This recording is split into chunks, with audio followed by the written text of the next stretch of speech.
बस बजना चाहिए गाना। विनोद सांगिया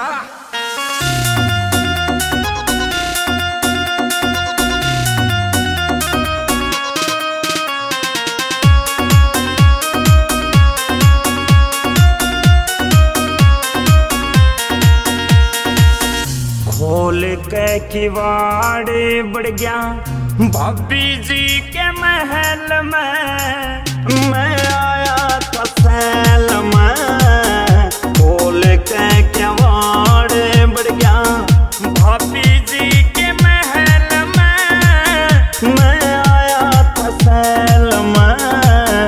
खोल के किवाड़े बढ़ गया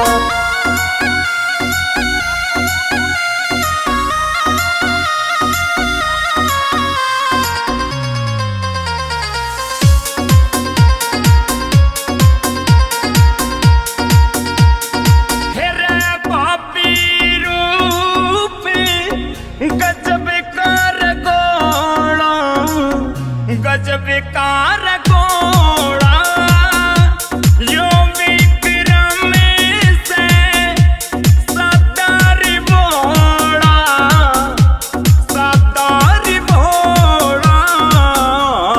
15-16 काल बाढ़ बढ़ गया भाभी जी के महल में, मैं आया था सैल में।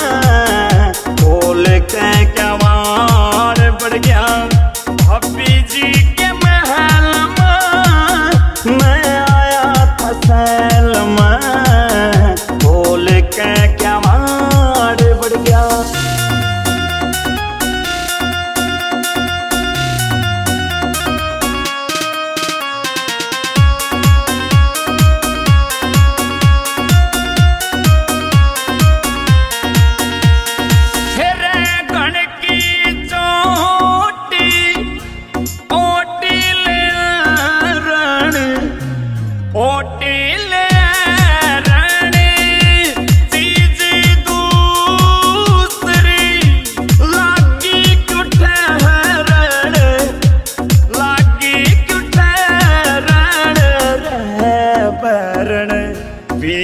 रही जाड़ बढ़ गया पिंगला जी के महल में, मैं आया था सैल में।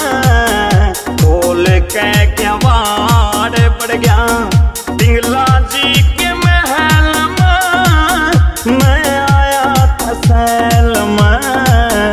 खोल के किवाड़ बढ़ गया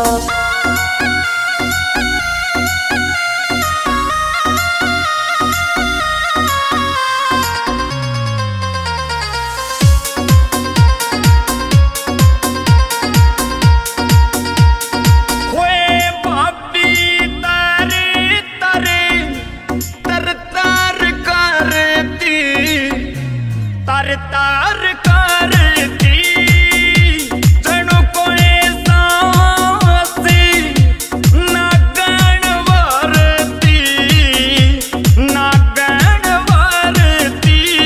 रह धरती दे गई लिवाड़ बढ़ गया पिंगला जी के महल में, मैं आया था सैल में।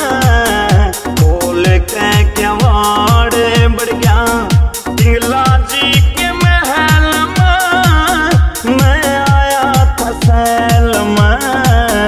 खोल के किवाड़ बढ़ गया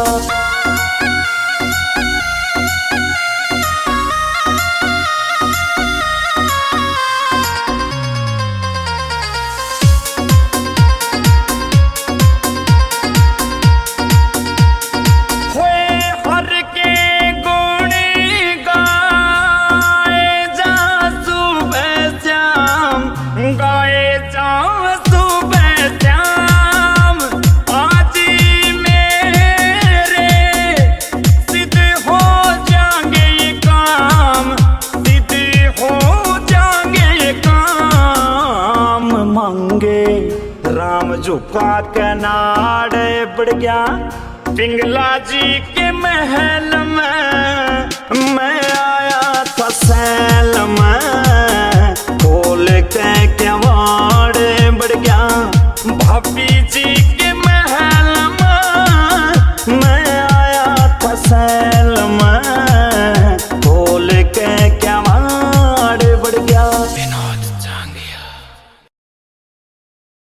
बोल के क्या वाड़ बढ़ गया पिंगला जी